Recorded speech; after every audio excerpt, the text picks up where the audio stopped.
Yes, yes, it's that time. The AT&T Fan Connection. We get to connect with you, the fan, and we also get to hang out with Jordan a little bit. Jordan, come on in. I love your shirt, by the way, because we were talking about My Chemical Romance this morning, weren't we? Yes, I love this. Landon went to see Nas, who's your favorite artist, Correct. and I went to see my favorite artist, My Chemical Romance. They opened their tour in Seattle this past weekend, so I I went didn't out know there you for actually it. went to the concert. And you Oh, disrespected cool. me, a man of the people that I am. You disrespected I me. did. Tell everyone what you did.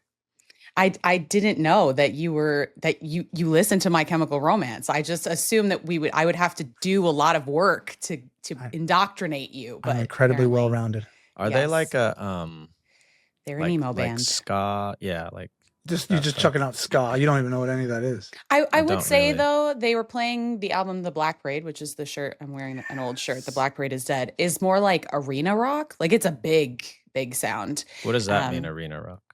Like Queen. Oh, yeah. So like that's a big shout. Yeah. The Black Parade album is actually influenced by The Wall by Pink Floyd, which is another like big sounding Cool. band. So yeah, it Look was at really us. fun. That. Musically Mhm. inclined. What do you got for Very. us today? I got a lot of questions, I like and it. actually, they're a lot for you. So buckle up, Tim. Who? Me. Okay. You know what? Let's just come in real hot. Here we Come go. on. This one's from Ian via email. Tim, take us back to that fateful night in Trinidad in October 2017. Oh, wow. Was there a moment in that match when you realized we might actually lose and fail to qualify for the World Cup? For both Landon and Tim, what was going through your mind when it actually happened? Yeah, it's a good question because I never thought I'd see the day. During the game, and I think we were waiting for another result. It was Panama. It was Panama somewhere, right? We're on the after the game. We're on the field. I didn't really want to stick around, but we were waiting desperately for another result or something happened or someone got a penalty at the end. Anyway, some crazy CONCACAF thing. And no, to be brutally honest, it was all very surreal. In the game, you're hoping to just find a goal from somewhere. You just think the miracles will happen. Something will happen, and it didn't. And I vividly remember going back to the hotel. Nothing, like literally nothing was said in the dressing room. Nothing was said on the team bus. Go back to the hotel. DeMarcus Beasley and I were roommates at the back end of my national team career. He was just laying in bed. I was laying in bed. He was on his way. Had we won, he would have been on his fourth or fifth World Cup. Nothing. 1, 2, 3, 4. Fifth. I was going to a fourth. Like it was written in the stars, and then it wasn't. And we went downstairs to a team meal. Jesus Christ, a team meal. Like I mean, you want to talk about The Walking Dead? There were just people. No one was saying anything. The coaches weren't saying like, okay, we'll do that. No one spoke. Walked out of the room, went back upstairs, laid on the bed. He was on his phone. I was on phone. Like said not like no one said anything. You just thought, I don't know, in my brain, I just thought something was going to miraculously happen. Like we were going to somehow get entry to the World Cup. Like someone would figure out some way. Like it just didn't seem real. As stupid as it sounds, it just didn't seem real. I was sitting at home, watching on my couch, and it was 2-0, right? They went up 2-0. Mm-hmm. Is that right? Yeah. So it was 2-0 at halftime? Yes, I think that's correct. Okay. So my buddy Devin, who listens to the pod, he sent me a text earlier in the day and said, "Do you want to come over and watch?" I think he was thinking it was going to be a celebration. So at halftime, I was like, I got to change something up. So I went over to his house. As the minutes wore on in the second half, I had this feeling in my gut that I've only had one other time in my life. And I was sitting there watching it happen, and it's like that sick feeling in your stomach, and it wouldn't go away. And then I sat there and I was in disbelief. That's the best way. I mean, like you said, like you literally can't believe that just happened. I know. And we say that kind of like hyperbolically all the time, but I couldn't believe what I was watching. Yeah, it was crazy. Yeah. I think I've said on this podcast before, like, that was an epic failure. I certainly with my teammates have held our hand up, and I certainly do. I honestly remember LD. I had at the time a place in Florida, and I can't remember who was my coach in Denver, but they were like, you can have a few days off. I went straight to my place in Florida, And I'm not a depressed person. Obviously, mental health is real, and I've never had bouts of depression. I remember being depressed and numb, like the world was just hazy. I would go into a store and people would talk to me, or I would talk to someone. It was just in a haze. I don't. Yeah. It was incredible, man. It was incredible. Sad. Good question. I have literally no idea how to transition out of that. And now straight out of it, failure happens. This one's from Steve via email. Actually, just for clarity, there are two questions from someone called Steve. They're not the same Steve. So I'm just saying that now. So right. The first Steve sent an email and said, as a retired referee with most of my 15-year career spent as the man in the middle, I was wondering what Landon and Tim think players want from a referee. Also, why can't soccer have a clock controlled by the referee on the field? And finally, any referee stand out as doing a terrific job for you in big games? The clock one, I feel like that'd be hard for a referee with all the things going on to then have to stop your clock, start it again, stop it. So I feel like that would be challenging. But you could have somebody doing it, maybe not the center ref. I don't mind that idea. And then as far as referees that have stood out, I mean, there's been a lot over the years. The way I watch a game and the way when I played a game, what I wanted from a referee was a few things. Consistency, number one. The worst thing is when you think you get fouled, the referee doesn't blow the whistle, the ball goes down the other way, the other team has a similar type foul happen to them, and then he blows the whistle. So it's like compounding the mistake, and that would drive players absolutely crazy. The second thing I wanted from a referee was to be human. And the amount of times where I would blow up at a referee that wasn't a foul, and the ref would go, you know what, I might have missed that one. I'm sorry. And then it's diffused. What am I going to say? I'm not going to keep going out. Well, you bet. I said, I'm sorry. I might have missed it. I'm sorry. I thought it was a foul. I didn't see it, and that's it. So just be human in those moments, because the ones who drive you crazy are the arrogant ego, or like, get out of here. That was a foul. You know it was. And you're just like, get out of it. Just stop, dude. I'm playing the game. I got fouled. If you didn't see it, fine. But don't tell me it wasn't a foul, you know? Yeah. So that's what I wanted. Well said. I mean, look, I apologize to a lot of referees because I've said horrific things. I've said things. I had to get I told you I had to go to a dark place to perform and to compete.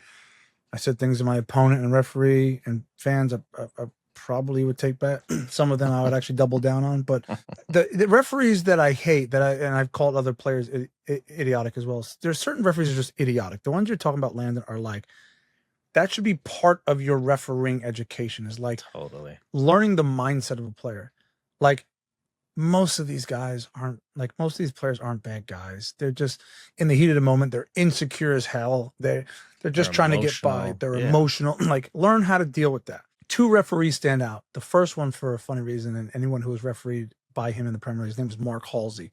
And Mark Halsey was funny as bleep. I mean, this guy, I would say, like, and by the way, it wasn't just me. I mean, he was so amazing. Ball would go out and I'd go, hey, Mark.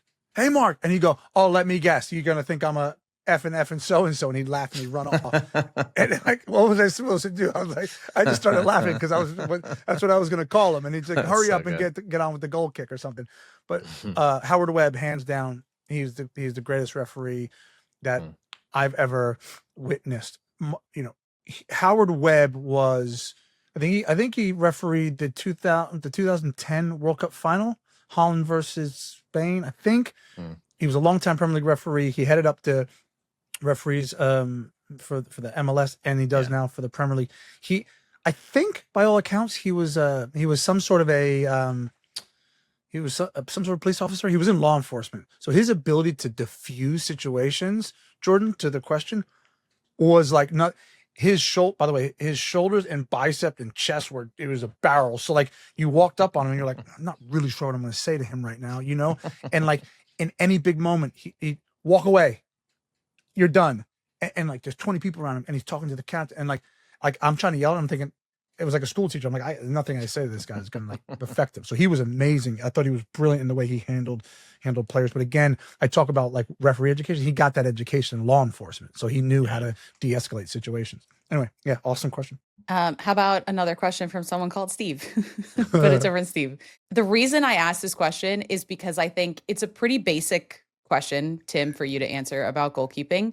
But I think it's a question that a lot of people don't understand why these decisions get made. So let me ask his questions. All right, good. Why is it that goalkeepers almost always try to guess where the ball is going to go? Why not just stand their ground and try to react? I assume that there is some data as to which strategy is best. That's a great question. Is this like a penalty or just? I think he's talking about penalties, but in yeah, it could be in general. But I like when I was reading the question, I was imagining penalties specifically. In penalties, it would if anyone remembers the old Benny Hill skits, it would be the best comedy skit ever. If you were to tell the goalkeeper, right, we're in a World Cup, we're talking world class players. Landon Donovan standing on the penalty spot, Tim Howard, you're in goal. If all I could do was react at the moment he hit the ball, you would see me dive after the ball hit the back of the net. Like that's how fast this goes. So it's an impossibility. Some goalkeepers can like wait and react, and every now and again they make a save, but like the penalty has to be a crap penalty. If Landon takes a really good penalty and it curls just inside one of the posts, high or low, and I react only after I see where it's going, I'm just gonna fall on the ground after the ball is hit. You can't. It's impossible. They would have to move penalties to midfield in order for you to have enough time to react. Yeah. So reaction time. So okay, but what about in the run of play? Because I think it's a good question. Yeah, in the run of play. I mean, in the run of play, I think from a goalkeeping standpoint, like again, you and me, you're closing me down, you're barreling in on. Like I don't think you're guessing on like long range shots unless you get somehow deceived by the ball. But like in tight, sometimes you'll see like, within like 10 yards, you and me, you're barreling down on me, you're looking at me, right? You've got time. I can try and close the angle down and give you less to look at, but ultimately you got a lot of goal behind me. And you're clever enough to pick out a side. So I've got to do my best to like lean one way and drag a hand or a leg, leave it in the road to hopefully get a piece of something. Because otherwise it's really, really difficult to wait and then react because it's just the time and the distance is so short. I had a few goalkeeper coaches. I would ask this because I wanted to know it from the goalie's perspective because I felt like that helped me. And a few of them would say the same thing. They would say majority of goals get scored within like a yard of you. That's where the ball passes your body, majority of them. So that's whatever the data says there. So it's way less, it's more rare than people think to like bang it just inside the post. It's just not the way it goes. So he said, as a goalkeeper, the way these ones would teach is that you just need to stand there and be as big as possible and not give them a goal, right? Because it's like make someone score a goal, and if they smash it in the corner, they smash it in the corner. But there's so many. I mean, the Messi one you just talked about, he made it so much easier by guessing the side of the wall. And then Messi from 18 yards to roll it in on a wet field. I mean, that's not hard to do. Not hard. Well, it's interesting. That's really interesting that they said that to you because I agree with it. Manuel Neuer was the best in the world for forever. And I think Alisson at Liverpool is the current best in the world. And they both, different techniques, but they both do a really great job of actually chest forward, not really. Now, sometimes they get beat and it gets rolled down the side. But often they make a ton of those saves in tight because they kind of stand and wait. And Alisson has a really great way of coming out and sliding. Again, the hard part for me, and when I teach young goalkeepers or they ask me questions, it's like I was the same, dude. Like when someone was barreling down on me and I've taken a really great position, it's like I'm now about to get absolutely wellied with a 75-mile-an-hour shot, and sometimes I just flinch or I get out of the way. Like it's not a perfect science because we're human, but the best are brave. Thank you for recognizing that Alisson is. Here we go. Appreciate that. Jeez. Here we go. All right, that's it. Thanks, guys. Thanks, JR. All right, that was awesome. Actually, Tim, too, a quick shout out. We have great partners. We really do here. And AT&T, this Sunday, I'm going to be doing an appearance for AT&T in Austin. And nice. just want to say they're really good people. They just last minute they needed help, and you know how it goes when you have good partners. It's like, Absolutely. yep, we'll do it. So we're going to be at the All-Star game next week. I will be there Sunday evening. Can't wait. Just pay Yeah, I'm attention, pumped. and hopefully I see you guys there. It'd be really Very fun. cool.